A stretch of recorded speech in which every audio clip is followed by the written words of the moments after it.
Good morning, YouTube. Welcome back to my channel. For those of you that don't know me, I am Ainsley and I'm a local real estate agent here in Victoria, BC. If you are considering a move to Victoria, BC, then this video is for you, as today I'm going to be talking about 7 things that you need to know before moving here. So the number one thing that you need to know before you move here is the cost of accommodation and housing, because Victoria is fairly expensive. The cost of living may not be quite as high when you're comparing it to other larger cities like Vancouver or Toronto, but it is not cheap to live here. So one of the things that I wanted to talk to you guys about was a recent news article that was released by CBC back in March 2022. And this article stated that Vancouver and Victoria average rents had jumped 20% in the last 6 months prior, as thousands moved to BC. So there was 18,000 people that had moved to BC from other countries and 5,000 people that had moved from other provinces in that last financial quarter alone. And so BC's minister responsible for housing said that this data highlights the largest movement of people into the province in decades. So this CBC article goes on to discuss that the average rents in Victoria are approximately $1,600 a month for a 1-bedroom and $2,700 a month for a 2-bedroom, and that Vancouver remains the highest priced market in the country, with renters paying more than $2,200 a month for a 1-bedroom, whereas in comparison in Calgary, renters pay on average approximately $1,300 a month for a 1-bedroom and $1,500 a month for a 2-bedroom. So that gives you a bit of a breakdown for rental prices here in Victoria. Obviously, these are averages and prices do vary significantly, whether you're in a condo that has a lot of amenities, maybe it's a newer building, maybe it's pretty luxurious and has nicer finishings, then you're going to pay more for a product like that, just like you'd pay more for a house if it was in a really great neighborhood. So these are averages, just keep that in mind. Another thing that's really important to mention here is that the rental market is really difficult to get into right now. It's very competitive. There are multiple applicants for most rental properties. I've heard of anywhere from 10, 20, 50, sometimes even 100 applicants for properties. So if you are thinking about moving here and you want to rent maybe before you're thinking about buying, just so you can get a feel for the neighborhoods and stuff, do send me a message. I've got a really great contact for somebody who specializes in relocating people, and she actually works to find you a rental. So send me a note and I can put you in touch with her. She's fabulous. So if you're someone who's not interested in renting a property and you would actually rather purchase a property and use that monthly income to pay off your own mortgage as opposed to paying off somebody else's, that's obviously a great position to be in. Not everybody has that luxury, so that's great.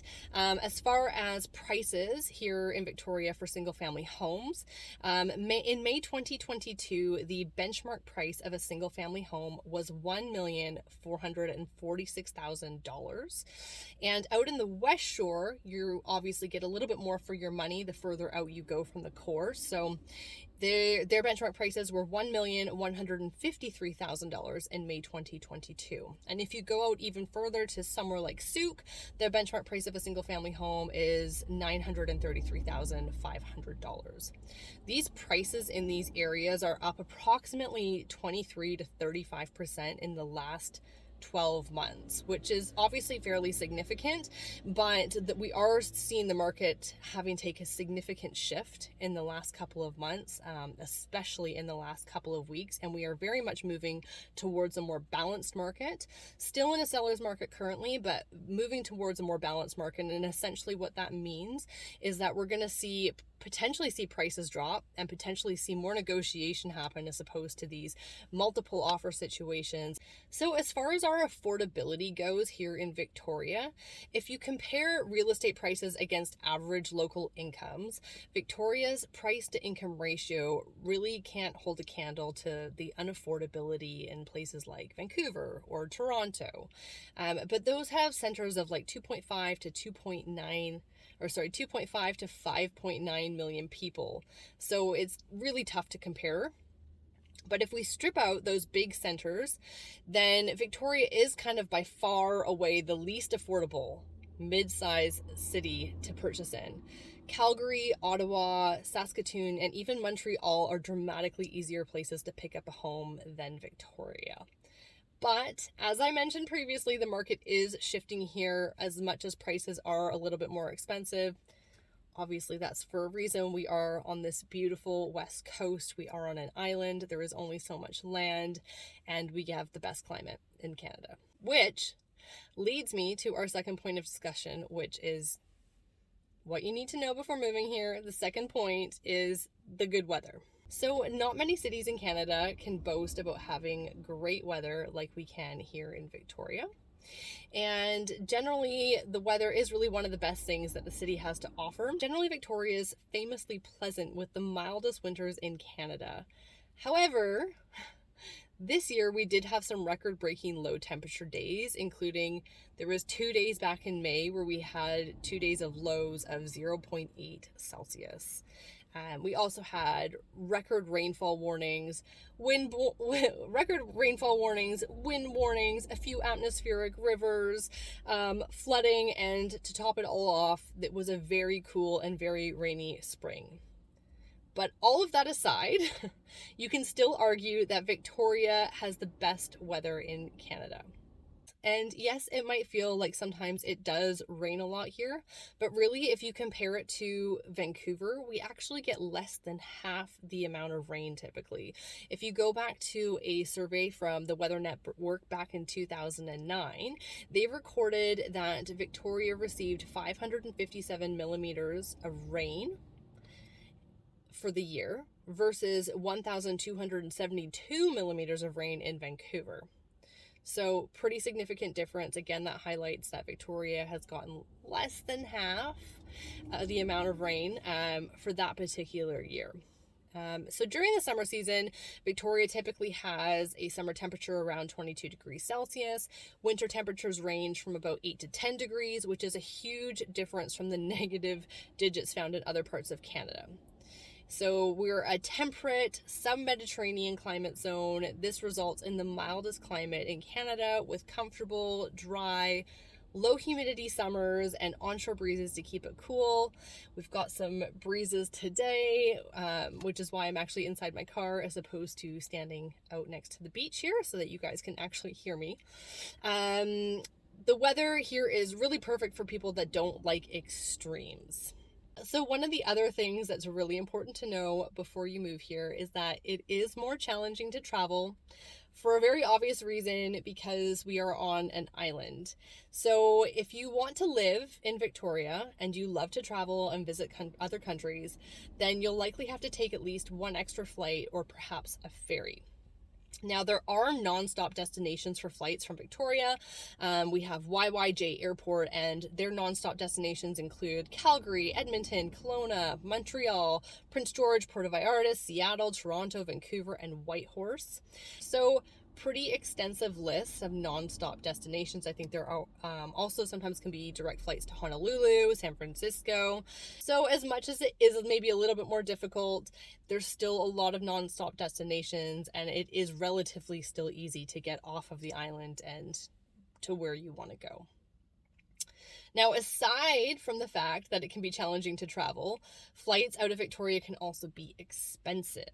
This is because even though there's an international airport, ticket prices are higher to fly in and out just because we have fewer options. So in addition to our international airport, we also do have seaplane flights available, which fly from Victoria's Inner Harbour to Vancouver's Inner Harbour, or to Seattle. There's even flights sometimes up to Tofino. So that's really great. That's such an easy option for a lot of people. And then there's also helicopter services available through Helijet between Victoria Harbour and Vancouver Harbour. Now, there's also the ferry that runs from Swartz Bay to Tsawwassen in Vancouver, and that is also a great option. I use the ferry all the time, but it is an hour and 35 minutes, and it can be costly, especially if you want to take a car over. I don't know the exact going rate at the moment, but I feel like when me and my partner go over one way in our car, it's over $100 one way. Okay, so moving along, we've got number four. The fourth thing that you need to know before moving to Victoria is about our safe communities. And as with most places in BC and even Canada, Victoria is a generally safe place to live. It's a safe place to walk around. You don't have to feel like you're being super cautious anywhere or nervous. However, there are some places like Johnson Street, Pandora Street, Yates Street downtown where there is an increased amount of homelessness and homeless people. And I would typically maybe try to avoid some of those areas, especially at nighttime. It's unfortunate, but that's kind of the nature of things. And downtown has had some crime issues. They did have crime increase actually when COVID hit, but those numbers seem to be dropping off again. There was a recent article that stated that at the start of the pandemic, downtown Victoria experienced an escalation in the number of crimes. However, recent data indicates the crime rate in most urban centers, including Victoria, is trending down. But there does seem to be a bit of a lag between reality and perception on that. Now, moving on to point number 5, we're going to talk about beautiful natural surroundings. And if there is one thing that this city has, it is beautiful natural surroundings. I am very fortunate to have traveled extensively as my prior life. In my prior life, I spent 15 years working on luxury mega yachts, and most of the time throughout those years, we were located in what would be deemed to be world-class locations, whether you're in Tahiti or Fiji or the south of France, Monaco, Italy, all of these kind of places, but in like the best ports and going to the best beaches and all of these things. But I always felt like whenever I came home and landed at the airport here, that what we have here is so special, and I really do feel like this is one of the, if not the best place in the world to live. And I feel like that means a lot because I've lived other places. We've owned and lived in Costa Rica, and there's pros and cons to that as well. Like it's warmer and beautiful, etc., but don't have the kind of amenities, healthcare, all of those other things that make it important, help form part of your decision of where you want to live. And one thing that the city is kind of famous for is the amount of flowers that we have. We also have our famous Bouchart's Gardens. We are known as the City of Gardens, and we actually do a flower count. Apparently, I didn't even know this before I researched this video, but if you look as far back as the 70s, the city has an annual flower count, and in 2018, the total blooms counted was over 3.4 billion. Sounds impressive. Next talking point, number 6, is that there is less traffic here. Now, obviously less traffic is relative. Since I grew up here, the traffic is so much worse than it was when I was a kid, but I'm sure that that goes for really any city. Our population has increased significantly, and so with that comes traffic. But I will say it is, you don't really have to worry about a lot of congestion. You can typically get to places in a very timely fashion without worrying about backed up traffic. If you are coming from places like Vancouver and Toronto, you are going to notice that there is significantly less traffic jams, less commute time. That's a really big benefit. And I find that when people are moving here from those bigger cities, they're often prepared to look for real estate further afield because they're used to commuting. They don't mind it driving 40 minutes to an hour to their home out in the West Shore. That's perfectly fine to them, whereas people from some smaller communities and stuff would not be prepared to do something like that. So we do have some areas that get some congestion. There's kind of one section called the Colwood Crawl when you're going out to the West Shore at certain hours of the day. Can be notoriously bad. That's kind of the worst that it gets here in Victoria. And also going over the Malahat can also get some congestion and accidents and things that, but generally speaking, the traffic here is pretty good. It flows nicely, and you don't usually have to worry about getting stuck in traffic here. And last but not least, number 7, which is job opportunities. So one of the reasons why people love to live and move to Victoria is because it offers many great job opportunities. There are a lot of budding industries in the city, but one of the more recent and fast-paced industries here is the technology industry. So apparently there's over 400 firms with combined annual revenue that comes in at $4 billion. And that's made it a bit of a safe haven here for entrepreneurs and business owners alike. Other major job opportunities can be found in tourism, education, retail, and the food products industries. So those are some of the things that I think you need to know before considering moving here to Victoria. If you found that information helpful, please like the video. You can hit the notification bell so that you get notified when I release new content. You can subscribe to my channel. All of those things are greatly appreciated. I love making this content for you guys. And if you are considering a move here to Victoria, I always love hearing from my YouTube subscribers. Have a great day.